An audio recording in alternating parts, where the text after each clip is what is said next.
أنا مسلم والنور ينبض في دمي ولسان كل المكرمات لساني. أنا مسلم والشمس تعرف هامتي والسائرون بدربها إخواني. أنا في سبيل الله طال خطوتي. سلام سلام سلام سلام سلام سلام سلام سلام سلام سلام سلام سلام سلام سلام سلام سلام جعلنا السلام شعارا لنا وباسم. So, alhamdulillah rabbil alamin. Wassalatu wassalamu ala rasulillah sidina Muhammad wa ala alihi wa sahbihi asmain. Ang lahat ng papuri, pasalamat ay para lamang sa Allah, naway ang pagpapala ay mapasa kay Muhammad, sa kanyang kasambahay, sa lahat ng mga sumusunod sa kanya hanggang sa huling araw. Asyhadu an la ilaha illallah wahdahu la syarika lah wa asyhadu anna Muhammadan abduhu wa rasuluh. Ako ay sumusumpa na wala ibang Diyos na may karapat dapat sambahin maliban lamang kay Allah na nag-iisa at wala siyang katambal. At ako ay sumasaksi na si Muhammad ay huling propeta at sugo na pinadala dito sa sangkatawan. Rahbi israli sadri wa yassir li amri wahlul uqdatam min lisani yafqahu qawli. O aking Panginoon, buksan niyo ang aking dibdib, na naway inyong bigyan ako ng tiwala sa aking sarili at katatagan. At padalain niyo para sa akin ang aking tungkulin at inyong alisin ang aking kahinaan sa pagsasalita, na naway maalis ang aking kaba at kamalian sa aking pananalita upang kanilang maunawaan ang aking sasabihin.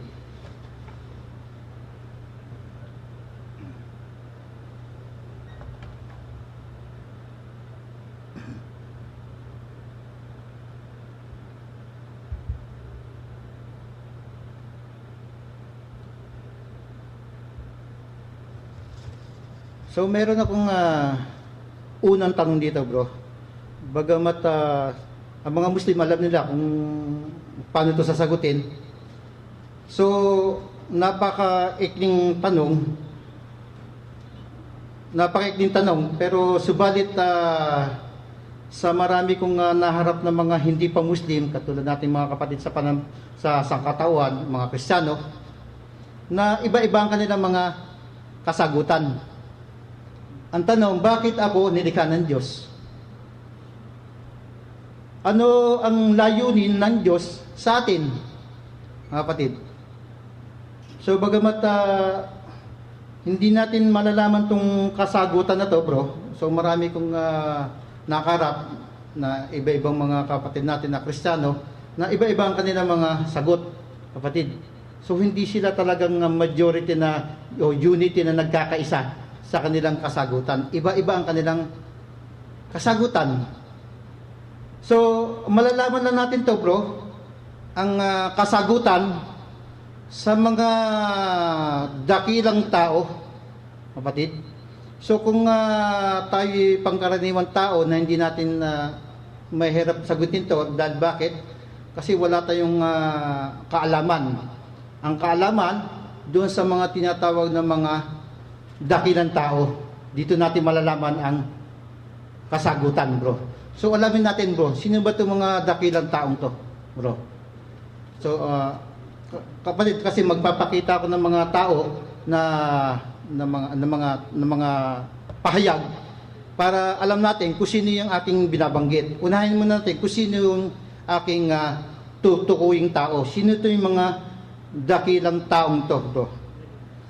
So, ang mga dakilang taong ito na binigyan ng kapangyarihan ng bukod tanging nag-iisang Diyos. Binigyan sila ng kapangyarihan, bro. Sila, kapangyarihan. Ang mga dakilang taong ito na binigyan ng kapahayagan ng bukod tanging nag-iisang Diyos. Kapatid. So, unawaan nyo, kapatid, meron tayong mga katanungan, inshallah. At ganyan, yung sinabi ko, isa puso natin para maunawa natin.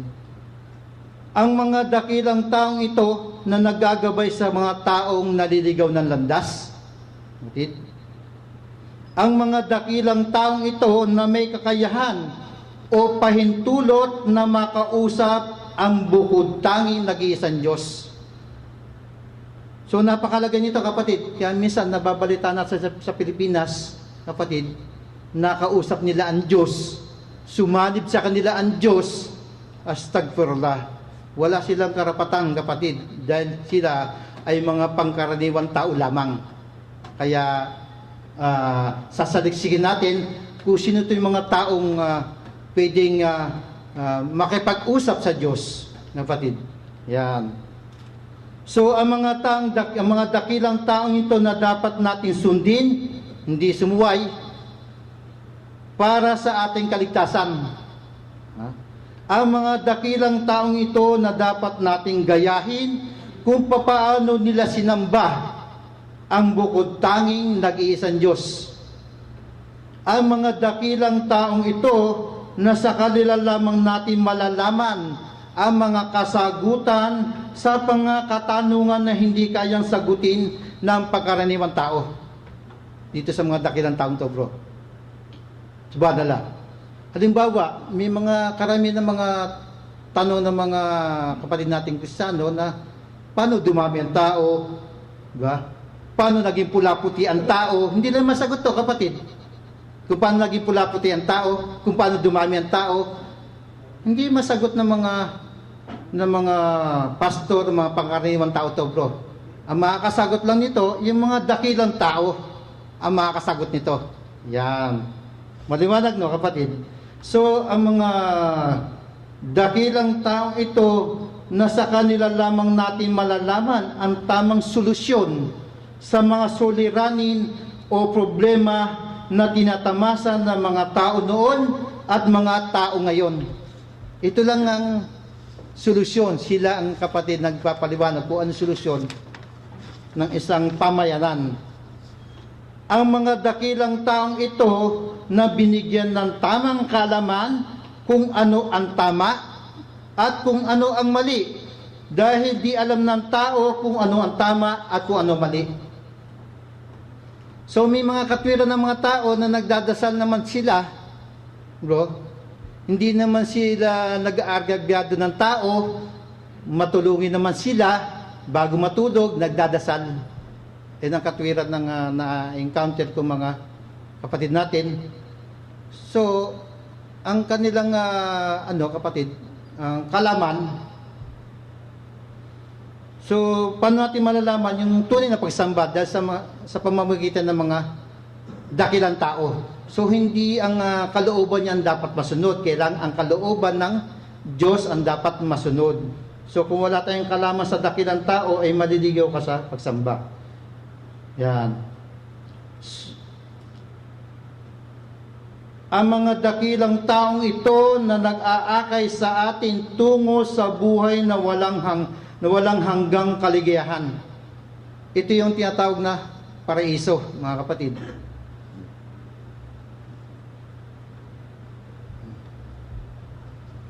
Hindi ka nabasa.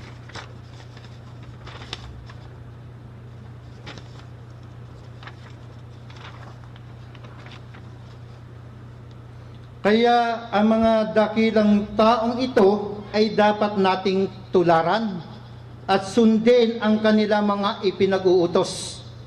Dahil silang ilaw, daan at katotohanan sa kanilang mga panahon tungo sa kaligtasan. Ano ba yung kaligtasan na tinatawag? Kaligtasan sa naglalagablab ng impyernong apoy. Ito ang tunay na kaligtasan, bro. Ang mga dakilang taong ito ay sila ang mga tinatawag na mga propeta at sugo. Kapatid, yan. Sila ang mga propeta at sugo. Kasi bakit? Kaya inuna ko ito, kapatid, sa aming kasama si Abdullah Pino, na marami kami na-encounter na hindi nila kilala ang mga propeta at sugo.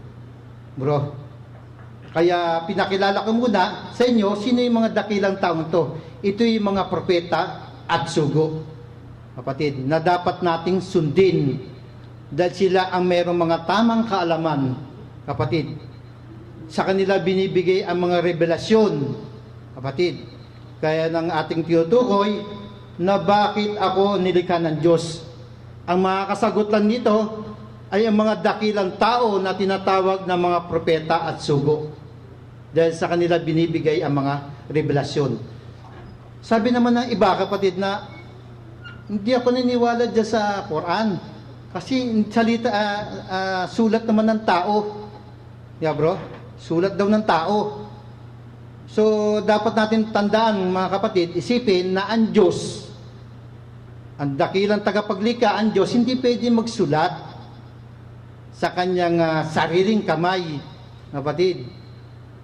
So, binibigay niya ang kanyang mensahe sa pamamagitan ng mga propeta. Walang nakakakita sa Diyos, kapatid. Kaya yung pangkaraniwang tao sa atin sa Pilipinas, nakausap nila ang Diyos, isang kalapastangan ng kapatid sa nag-iisang tagapaglikha. Dahil ang mga propeta, hindi nila naangkin. Sino mang propeta, kapatid, simula kay Adam, Moses, Abraham, Isaac, Solomon, si Noah, Moses, Jesus, si Muhammad, hindi sila nag-angkin na nakita nila ang dakilang tagapaglikha. Yung pa kayo sa Pilipinas na nakita nila daw ang Diyos. Subhanallah, kapatid.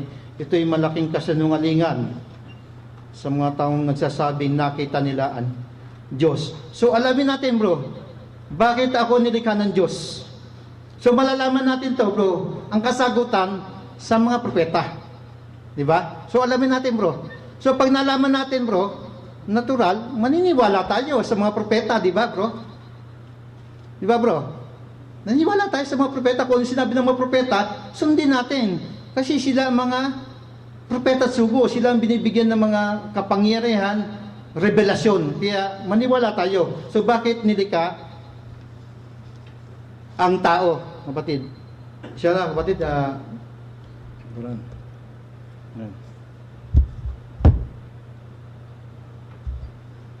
so makikita natin, bro,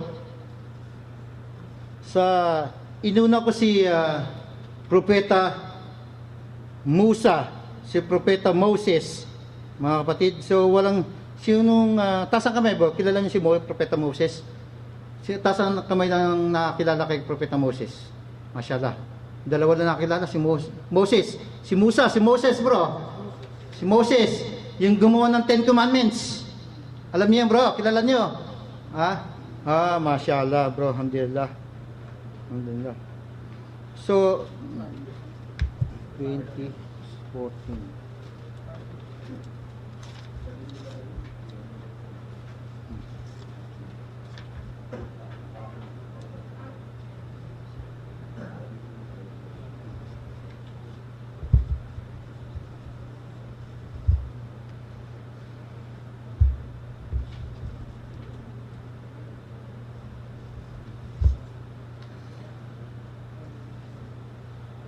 Alhamdulillah.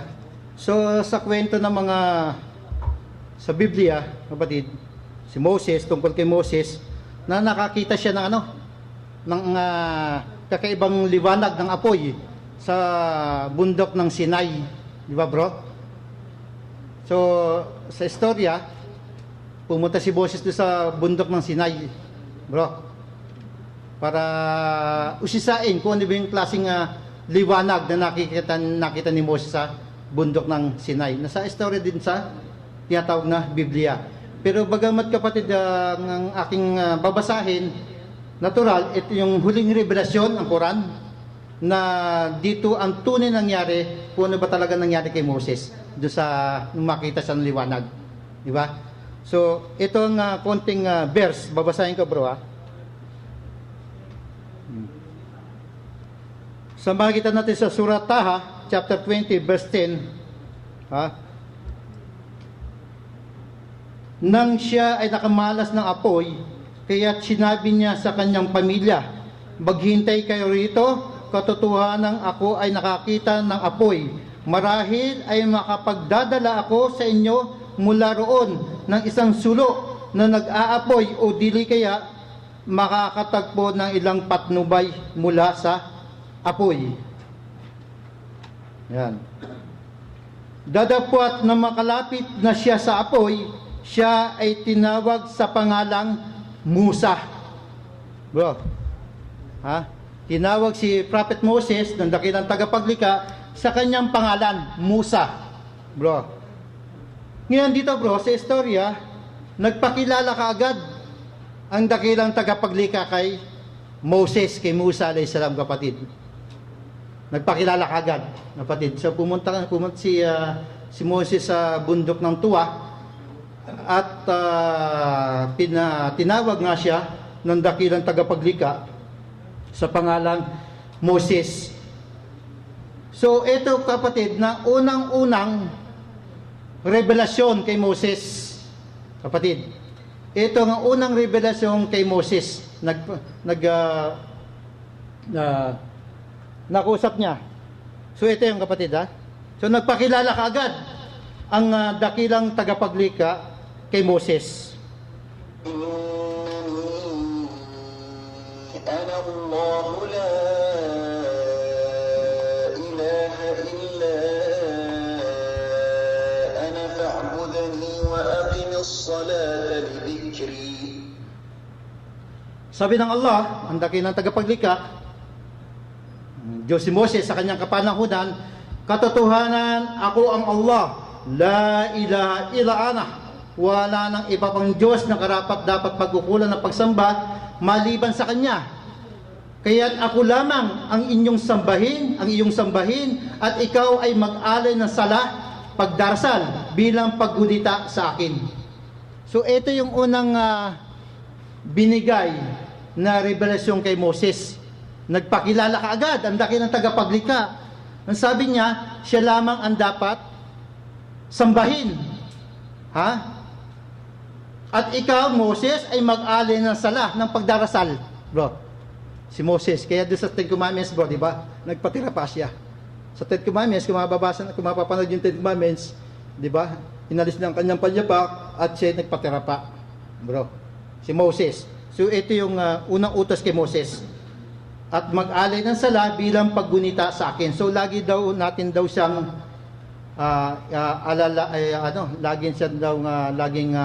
alalahanin, gunitain ang dakilang tagapaglikha. So inutos kaagad ng dakilang tagapaglikha kay Moses na sambahin lamang siya. Bro, itong first commandment.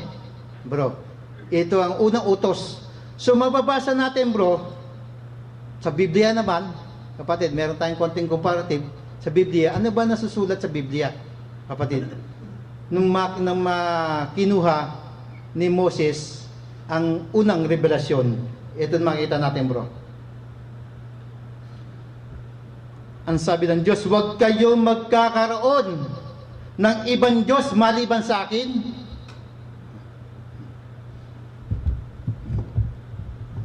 Layo. Huwag kayong magkakaroon ng Diyos-Diyos ang anumang nilalang na sa papawid, nasa lupa o nasa tubig. Huwag kayong yuyukod o maglilingkod sa alinmang Diyos-Diyos ang iyan. Kapatid, napakalinaw na mensahe ni Propeta Moses na huwag daw tayo magkakaroon ng ibang Diyos. Ha? Huwag kayong magkakaroon ng ibang Diyos maliban sa akin. Sabi ng Diyos. Kapatid, huwag kayong magkakaroon ng Diyos-Diyosan na namang nilalang na sa impapawid, na sa lupa o na sa tubig. Huwag kayong yuyukod o maglilingkod sa alinmang Diyos-Diyosan iyan. Nakalagay sa Biblia po mga kapatid. So, sino po tayo para hindi sundin ang dakilang propeta, ang dakilang tao ni si Moses, kapatid? Diba? Ano gusto natin? Sundin o sumuway? Sundin bro, subhanallah. So makikita natin sa Deuteronomio, sa ibang sa Deuteronomio, makita natin.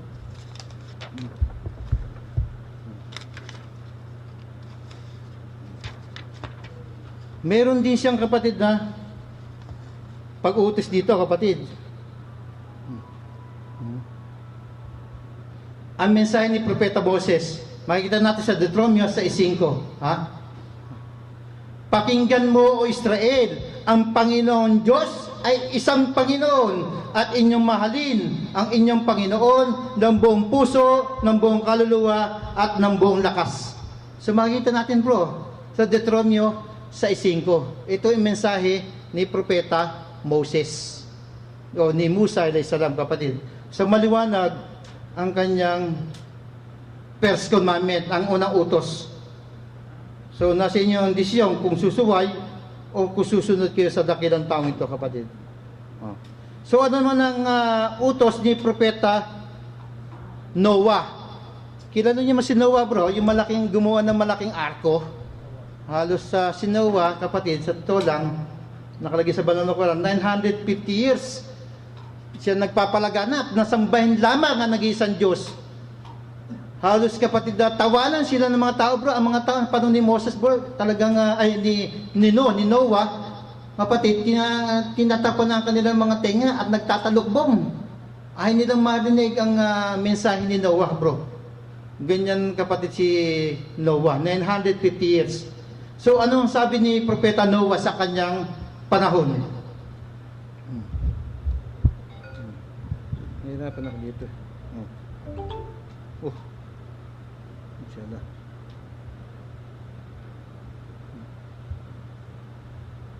Ang sabi ni mensahe ni Propeta Noah, sa ano kaya? So, bismillah. Qala ya qaumi inni lakum nadirum mubin. Sinabi niya, o aking mamamayan, katotohanan, ako ay isang malinaw at maliwanag na tagapagbabala sa inyo. At mamasabi natin sa ibang bersikulo sa Quran 71:2-3, Ani'budullaha wa taquhu wa ati'un. Na inyong dapat sambahin lamang ang Allah, matakot sa Kanya, at ako ay inyong sundin. Kaya sa panahon ni Noah, kapatid, nagkaroon ng malaking baha, bro. Katawan siya ng mga tao, no? So, inutusan siya ng Allah sa talang ng gumawa ng malaking arko. So, lahat ng mga sumuway, lahat ng sumuway kay Noah, pati na ang kanyang asawa at anak, ay hindi niya nakuha na lunod. Napunta ng impyerno apoy, bro. Kaya ito ang tungkulin ng mga propeta, bro. Gabayan ng mga tao, kapatid. Susampa sa kanya ng mga panahon, kapag hindi sumunod sa propeta, impyerno. Lahat ng sumunod, paraiso. Ito, kapatid, ang batas ng mga propeta. Kaya lahat ng mga nalunod, mga sumuway kay Propeta Noah, kay Noah alayhis salam, ay nangamatay at napunta ng impyerno apoy. Hindi sila naniwala. Inabot sila ng kamatayan na hindi naniniwala sa kaisahan ng Diyos.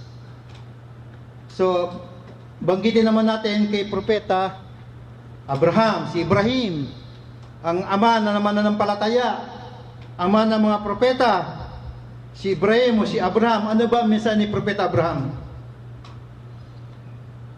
Maliit na to, hindi ko makita. So, sa pagkakasalin sa wikang Tagalog, ito ng Tagalog bro, medyo mahabang natin Arabic. Sa pinakamalapit sa kulugan sa Tagalog, ang mensahe ni Propeta Abraham. At tandaan ng si Abraham ay magsabi sa kanyang mamamayan, sambahin ang Allah. Sambahin ang Allah lamang at magkaroon ng takot sa Kanya. Ito ay makakabuti sa inyo kung nalalaman lamang nyo. Kung nalalaman nyo ito. At ibang bersikulo, ang tanging inyong sinasamba ay mga Diyos-Diyosan lamang bukod sa Allah, at kayo ay gumagawa ng isang kasamaan, katotohanan yung sinasamba nyo bukod sa Allah ay walang kapangyarihan makapagbibigay ng inyong kabubuhay. Kaya humingi lamang ng kabubuhay sa Allah at siya lamang ang sambahin at maging mapagpasalamat sa Kanya lamang sapagkat sa Kanya kayo ay magbabalik. Inna lillahi wa inna illa raji'un. Katotohanan, doon tayo nagmula sa nag-iisang Diyos, mga kapatid. Doon tayo magbabalik. Sa gusto natin kapit mamatay tayo, kulun nafsinda ikatul maut. Lahat ng may buhay ay makakatikim ng kamatayan. Lahat tayo mamatay at doon tayo magbabalik sa Kanya, sa nag-iisang Diyos niya, kapatid. Subhanallah. Kaya paghandaan natin, kapatid, inshallah, sundin natin ang mga propeta. Huwag natin ipawalang bahala So ano naman ng kautusan ni Propeta Jacob o si Jacob, bro? Siguro may mga Bible reader dyan, bro.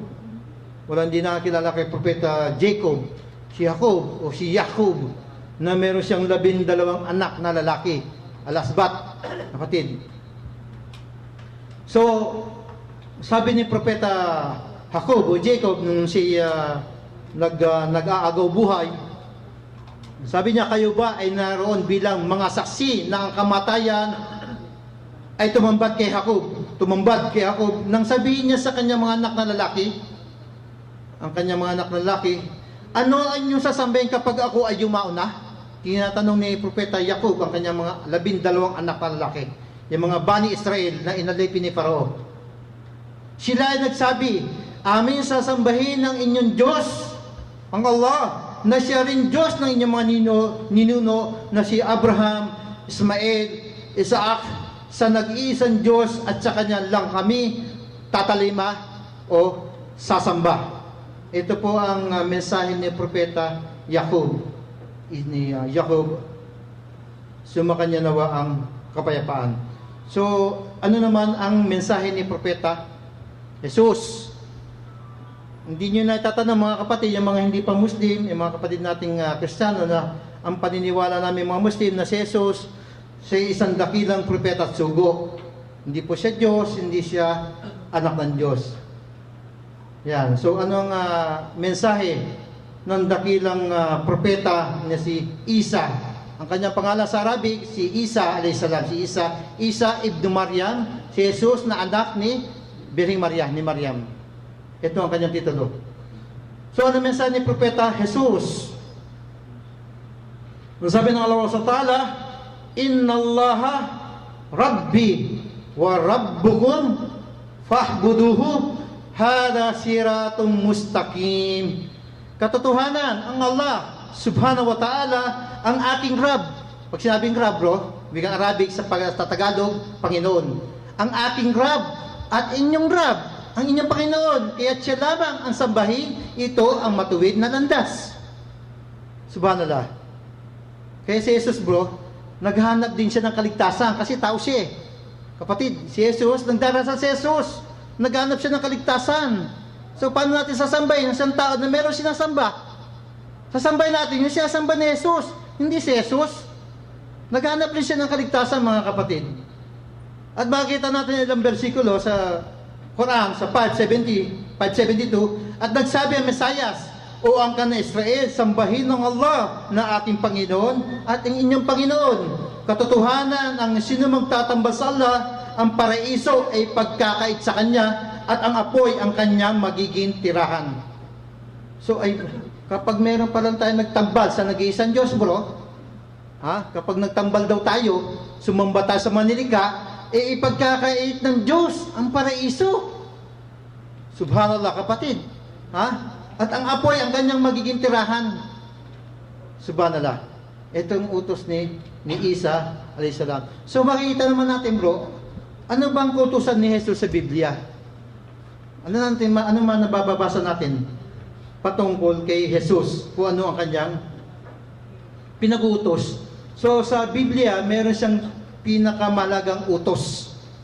Pinakamalaga, wala nang ibang utos kundi ito ang pinakamalagang utos ni Jesus. Makita natin sa Marcos 12:28-32. Pinakamalagang utos ni Jesus, narinig ng isang mga eskribang naroon ang kanilang pagtatalo. Natanto niyang mahusay ang pagkasagot ni Jesus sa mga Saduseo. Kaya lumapit siya at nagtanong, alin pong utos ang pinakamalaga? Sumagot si Jesus, ito ang pinakamalagang utos. Pakinggan mo, Israel. Ang Panginoon nating Diyos, siya lamang ang Panginoon. Ibigin mo ang Panginoon mong Diyos ng buong puso, ng buong kaluluwa, ng buong pag-iisip, at ng buong lakas. Ito naman ang pangalawa, ibigin mo ang iyong kapwa, gaya ng iyong sarili. Wala nang ibang utos na higit pa sa mga ito. Tama po, guro, wika ng eskriba. Totoo ang sinabi nyo, iisa ang Diyos at walang iba liban sa Kanya. Maliwanag, mga kapatid, ang pinag-uutos ni Jesus na sambahin lamang ang isang Diyos. Hindi niya sinabing tatlo. Sambay ng tatlo, sabi niya, isa lang. Napakalinaw na mensahe ni Jesus. Subhanallah. So ano naman ang mensahe ng dakilang propeta?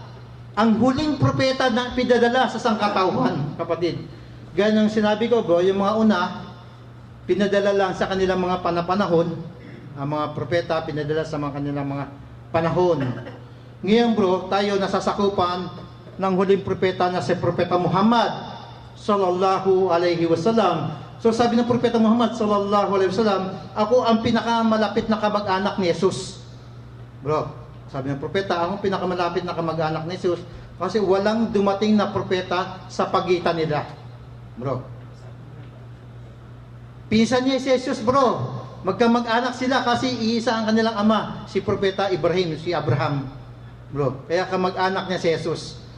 Si Abraham, sa konting paliwanag, meron siyang dalawang asawa, si Sarah at si Hagar. Si Sarah, dito pinanak si Propeta Isaac. Dito nanggaling si Propeta Jacob. Si Moses, Jesus, dito nanggaling kay Propeta Isaac. Na ang kanilang ina ay si Sarah. So, pangalawang ang asawa na si Hagar, ipinanganak si Propeta Ismael sa Makkah. Sa Makkah. Sa Makkah. So dito isinilang dito nanggaling si Propeta Muhammad.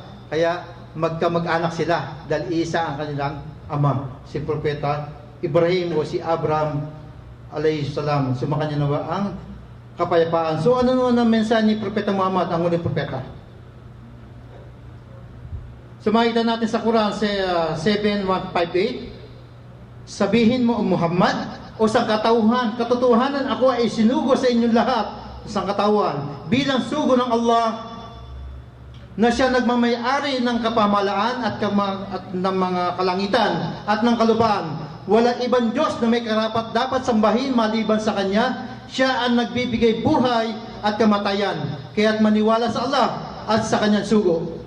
So makita naman natin sa chapter 28 verse 70, at siya ang Allah, walang ibang Diyos na dapat sambahin maliban sa Kanya. Ang papuri, pasasalamat ay sa Kanya lamang sa mundong ito at sa kabilang buhay, at sa Kanya ang lahat ng pagpapasya at kayong lahat ay magbabalik. Ito po ang mensahe ng dakilang tao o tinatawag ng mga propeta at sugo. Ang huling sugo, ang huling propeta na ipinadala sa sangkatawan. So wala tayong kaya sa araw ng pag-uumbro, hindi natin masisisi ang Diyos. Bakit? Kasi nagpadala siya ng mga propeta at sugo, kapatid. Hindi siya nagkulang sa atin.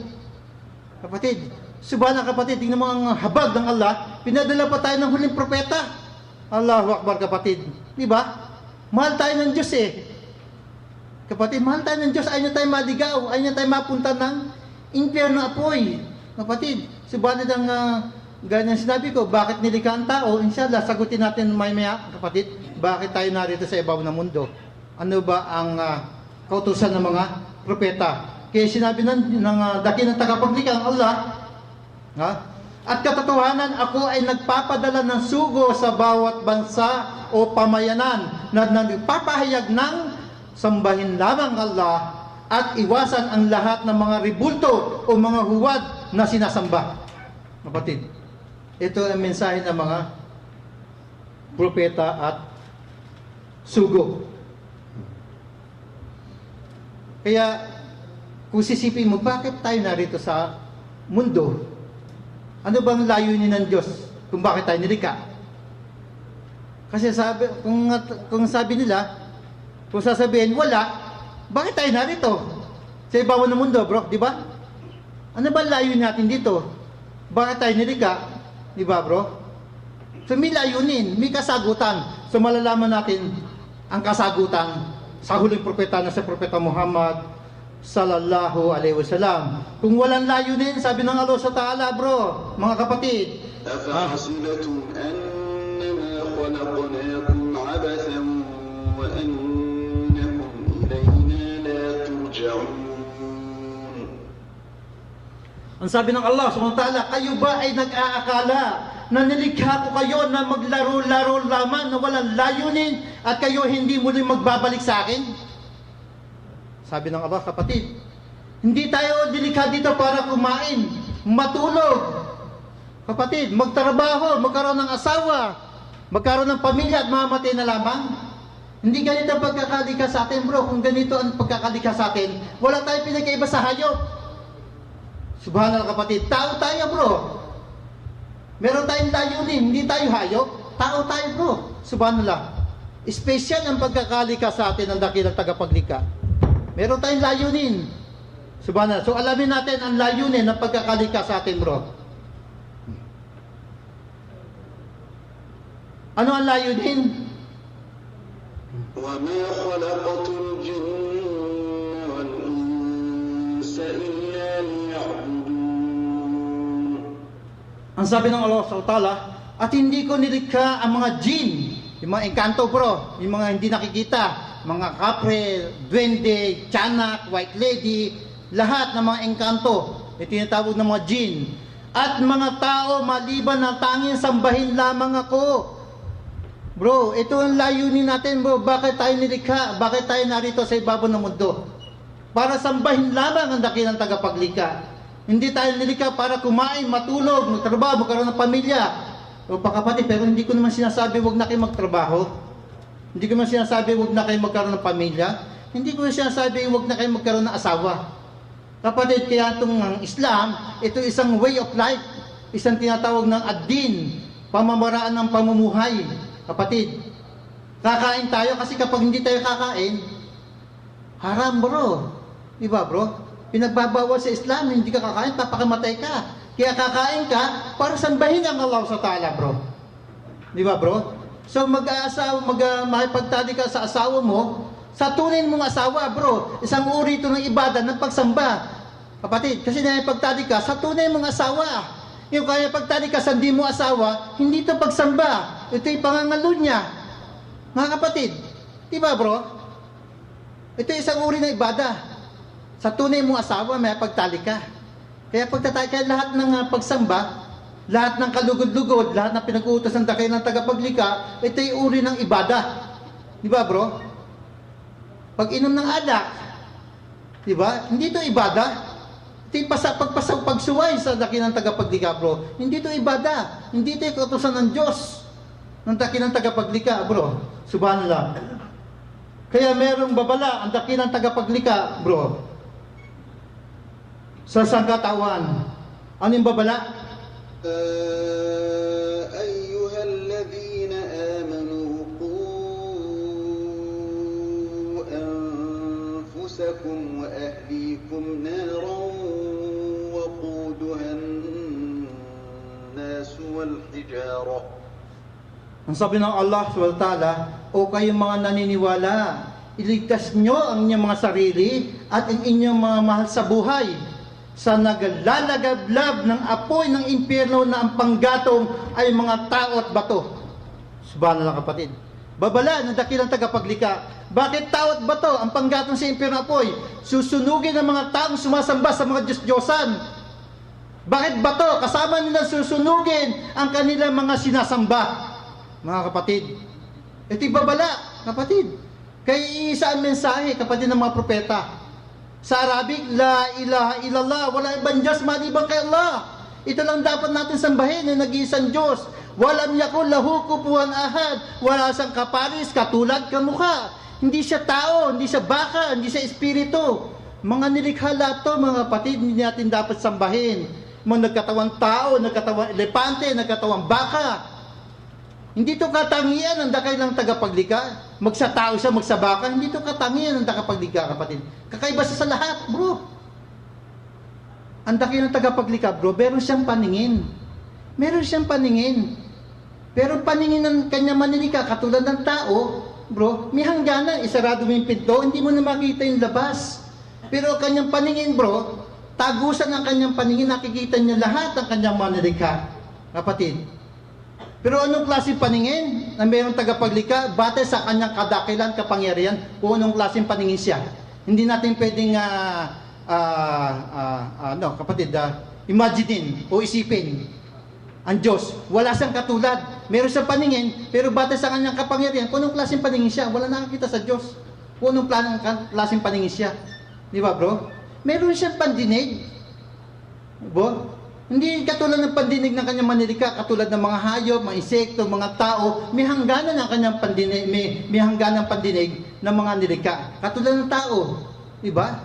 O mga hayop, marinig mo ba nag-uusapan diyan sa baba? Hindi, may hangganan ng pandinig ng kanyang manlilika, katulad ng tao. Pero ang kanyang pandinig, bro, tagusan ng kanyang pandinig.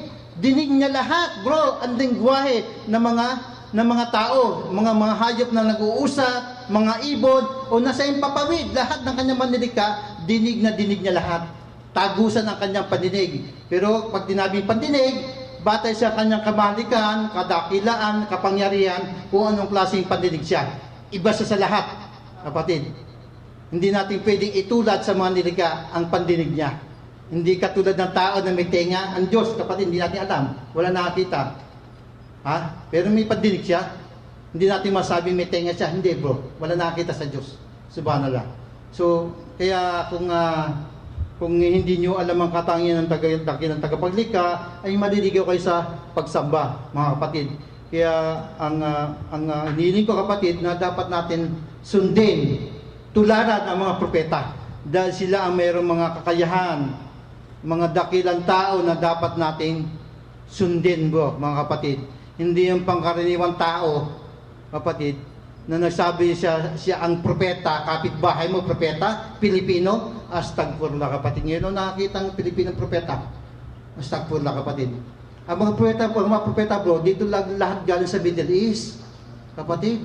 Subhanallah. Ang mga propeta, may mga ano yan, kapatid. May mga magkakamag-anak, di ba sabi ng propeta, ang pinamalapit na kamag-anak ni Jesus. Samantalang sa Pilipinas, marinig mo, nagdeklara na siya daw ay propeta. Astagfirullah, patawarin sila ng dakilang tagapaglikha na hindi nila lamang kanilang sinasabi. Subhanallah. So iligtas niyo ang mga sarili, bro. So dito sa kabilang buhay, kapatid, walang magagawa ang asawa. Hindi natin pwedeng sasabihin ko muna sa asawa ko, tsaka na muna ako mag-Muslim. Sasabihin ko muna sa tatay ko at nanay ko bago ako mag-Muslim. Kapatid, wala sa asawa nyo, wala sa tatay nyo, o sa tiyahin nyo, kaibigan nyo, ang kaligtasan. Kapatid, nasa Islam ang kaligtasan, nasa inyong pagpapasya, bro. Sa araw ng bagukang, wala silang magagawa, ang asawa, ang anak, ang ama, ang ina, walang magagawa. Sa araw ng bagukang, iisa-isin tayo, kapatid. Kaya huwag tayong padala sa mga kantsaw, sa mga barkada na hindi makakatulong sa iyo sa araw ng paghukom.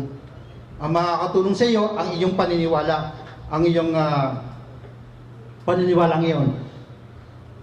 So inshallah, kapatid, o Allah, naway igawad mo pa sa amin ang inyong habag at kapatawaran. Kuwala-walatian sa iyo, Allah, katotohanang ipinabatid mo sa amin ang iyong mga tanda upang matanggap namin ang iyong pagpapala. Kaysa diyang di sapat ang aming pasasalamat sa iyo at kami ay naging suway sa iyo sa hindi namin pagtupad sa aming mga tungkulin bilang iyong abang alipin. Sadyang hindi kami naging makatarungan sa aming mga sarili sa hindi namin pagbibigay sa iyo ng tamang paggalang. Sadyang kay tigas ng aming mga puso at hindi kami natutong magpakumbaba sa iyong kadakilaan at kapangyarihan. At sadyang kami ay naging palalo sa aming mga sarili at hindi namin pinahalagaan ang iyong mga pagpapala at kamalikan. O Allah, naway palambutin mo ang aming mga puso upang kami matutong magpakumbaba sa iyong harapan. O Allah, naway ibilang mo po kami sa hanay na iyong mga aliping nagsisikap na magampanan ang mga bagay na iyong inakda para sa amin. O Allah, hinihiling po namin ang iyong kapatawaran, habag at pagpapala sa mundong ito at higit sa lahat sa kabilang buhay. Amin. Assalamualaikum warahmatullahi wabarakatuh. Naway ang kapayapaan, habag at pagpapala ng Allah ay sumainyong lahat. So sa mga gustong sumunod sa mga propeta, ito lang po ang babanggitin. Gaya ng sinabi ko, nasasakupan tayo ng huling propeta na kailangan nating sumunod, hindi sumuway. sa mga taong gusto ng kaligtasan, napakasimple at kinapipis ko na, babanggitin nyo na lang bro, ng asyhadu alla ilaha illallah, asyhadu anna Muhammad Rasulullah. Sa Tagalog, ako ay sumasaksi na wala ibang Diyos maliban kay Allah, at ako ay sumasaksi na si Muhammad ay huling propeta at sugo ng Allah. Ito lang po ang sasabihin niyo mga kapatid kung gusto niyo ng kaligtasan. Yan. Alhamdulillah. So maraming salamat sa inyong pakinig. Alhamdulillah. So kung meron kayong katanungan bro, si brother Muhammad Gary, wala ba? Stads. Kaya tawag si Stads, Muhammad Gary. Wala bro? Muhammad Gary, wala. So meron kayong tanong, sino mga gusto magtanong bro? Batay sa ating topic. Sarado pala siya. Sino gusto magtanong bro? Naintindihan niyo bro? O nawa niyo o nalalabuan? Hindi lang. Ganun lang man no? Bano lang. So, sinong gusto magtanong bro? Si Leo, yung mga bisita natin dyan, mga taga Lugayga. Oh, Sads. Hindi lang. Question and answer na. Sads, ikaw na. Ikaw, it's your turn. Hindi lang. So, meron kayong tanong bro? Ito lang simpleng sasabihin niya bro sa mga taong yumakap sa Islam, gustong sumunod sa propeta, sa uling propeta, sa propeta Muhammad sallallahu alaihi wasallam. Sinong wala kayong tanong? Sinong gustong tatanong? Bro, tanong bro. Si brother. Ustad, question answer. Ustad, dapat ikaw dito. Ustad, sige bro.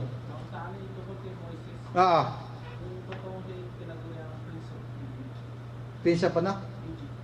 Wala, Prince of Egypt. Wala pa akong tanong niya, wala pa akong kasi ang isang Muslim, hindi siya sasagot na walang batayan, bro. Wala nakasulat sa Quran sa tinatawag na hadith ng Propeta Muhammad sallallahu alaihi wasallam. So wala pa akong nababasa na siya tinuguring Prince of Egypt. Wala pa akong nababasa. Ikaw, Ustads? Sa cartoon siya, di ba? Sa cartoon siya, bro. Yun yung napanood. Pero wala pa tayong nababasa bro. Kasi dito kapatid walang tinatawag na Prince of Egypt. Kasi ang daki ng propeta, si Propeta Muhammad sallallahu alaihi wasallam, na inalok siya ng ng kayamanan na maging hari ng Middle East. Pero tinanggihan niya bro, ang Propeta Muhammad. Yung pa kayang si Musa alayhi salam na prinsipe lang. Si Propeta Muhammad buong Middle East na siya magiging hari. Pero inawan niya bro, subhanallah. Ginusupan niyang maging pagkaraniwang tao. Allahu Akbar. So, hindi lang kapatid dyan. So, sino mo yung may tanong ngayon? Kapatid. Pasensya ka na, wala akong kasagutan doon sa tanong mo ha. Mari sa cartoons meron sa mga yung Alibaba o yung mga nila. So, meron kayong tanong. Siyempre, mga bisita natin, dami natin bisita no? Siguro mga 100 yata yung bisita. 100 ba? Ang dami sa likod. Alhamdulillah, mashallah. Sila Leo, Leo, baka si Leo, bro, tanong natin kung kasi bro, sa totoo lang, tatlong uri ng panahon bro, ang kahapon na hindi natin kayang ibalik pa, ang kahapon bro. Lahat ng ginawa mo kahapon, hindi mo kayang ibalik pa. At ang bukas, hindi natin alam kung darating pa tayo bukas. Batid, maraming taong hindi na nagigising bro. Hindi sa tinatakot ko kayo kapatid, hindi tayo nakakagaran kung magising pa tayo bukas. Kapatid. So ang paganda natin, ang ngayon. Malakas pa tayo at buhay pa tayo bro. Paghanda natin ngayon. So magpasya na tayo ngayon, kapatid. So dito bro, hindi to condition na marami kang alam sa Islam bago ka yumakap sa Islam. Hindi to condition na magbasa ka ng buong Quran bago ka yumakap. Hindi condition dito na basahin mo lahat ng babasang Islamiko bago ka magsyahada. Ang condition dito bro, mga kapatid, na sumasi ka lang na iisa lang ang Diyos. Yun lang kapatid. Mahirap ba? Madali lang bro, iisa lang ang Diyos. Kapatid, ikaw bro, ilan ang Diyos? Isa lang, ikaw si brother. O, isa lang kapatid, lahat naman tayo isa eh. Di ba? So lahat naman tayo nagkakasundo na iisa lang ang Diyos. Ang problema bro, lumalayo tayo sa pagsamba. Iba yung nasasamba natin, yung mga nilikha. Di ba bro? Hindi naman sa tinutuloy siya natin yung mga kapatid nating Kristiyano, kapatid. Ito isang pahatyaw na ano lang, kaalaman lang. Ano ba, gaya ng ako, kapatid, pinalaki ko ng magulang ko na Kristiyano, na pinalaki ko na sumamba sa mga imahin, sa mga rebulto, sa mga Black Nazareth na yan, kapatid. Ito yung tinuro sa akin ng magulang ko. Bro, di ba bro? So kung titignan natin bro, si Jesus pinanganak ni Birhing Maria. Di ba? Di ba bro? Si Birhing Maria. Kaya Birhing Maria, wala lalaki na nakipagtalik sa kanya. Si Birhing Maria. Di ba? Pinanganak ni Birhing Maria si Jesus. Si Jesus, ang kanyang ina si Maria, si Mariam. So, ganyan kapatid, di ba ipinapanganak si Jesus? Sipin natin, hindi ba ipinapanganak si Jesus ni Birhing Maria? Sino sinasamba ni Maria? Bro? Sino sinasamba ni Maria? Yung mga bisita natin, bro. Sino sinasamba ni Maria? Palagay nyo, kapatid, sino kaya? Bro? Di ba? Simple lang kapatid iisa lang naman ang Diyos. Huwag natin pahirapan kapatid ang pagsamba o pagkilala sa pagkilala sa nag-iisang Diyos. Iisa naman ang Diyos kapatid. Di ba? So yun lang ang dapat natin sambahin. Yung nagbigay buhay sa atin bro. Ito ang dapat natin sambahin. Kapatid, malinaw kapatid. Di ba bro? No. Sads, ikaw na. Sads, ikaw na. Baka, ha? Sige, so sino ngayon ang gusto taas ang kamay? Sino ngayon ang gusto mag-Muslim bro? Gusto magbalik loob bro? Magbalik Islam? Kapatid, kaya tinawag na balik Islam bro, alam natin na hindi naman tayo kapatid na isinilang na Kristiyano. Alam natin na hindi tayo Kristiyano na isinilang tayo kapatid. Kasi sabi ng Propeta Muhammad sallallahu alaihi wasallam, ang lahat ng sanggol ay isinilang sa kalagayang pitra. Pitra sa Arabic o sa Tagalog na mayroon siyang likas ng pananampalataya. Bro, ang pitra.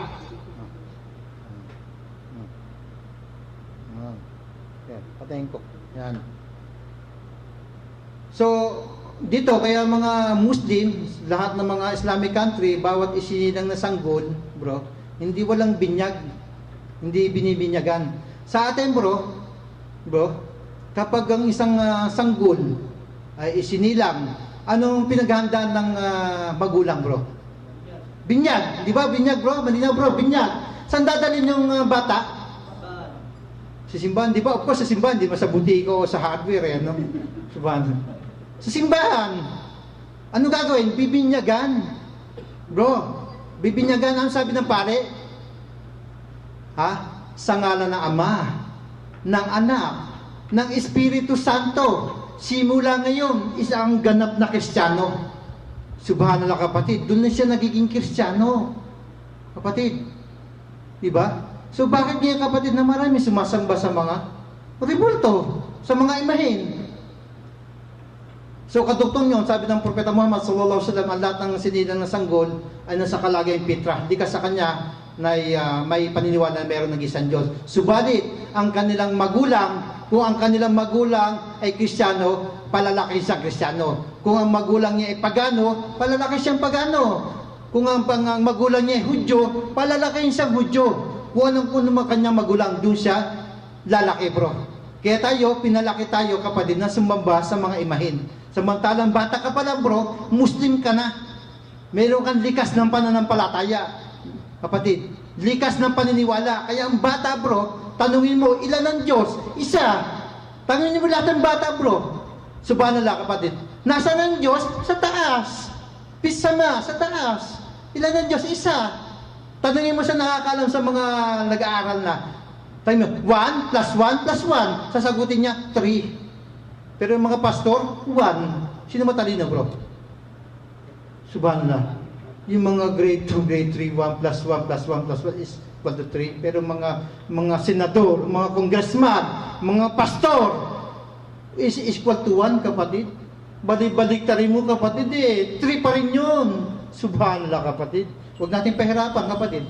Ang mathematics, simple ang mathematics. Alhamdulillah. So, ganun lang mo, kapatid. Kaya dito, kapatid, balik Islam. Babalik lang tayo, bro. Sa tunay na pagsamba sa nag-iisang Diyos. Bro, mga kapatid, hindi tayo magpapalit ng reliyon dito, kundi babalik lang tayo. Magbabalik loob, kapatid. Balik Islam. Babalik lang tayo sa tamang pagsamba sa nag-iisang Diyos.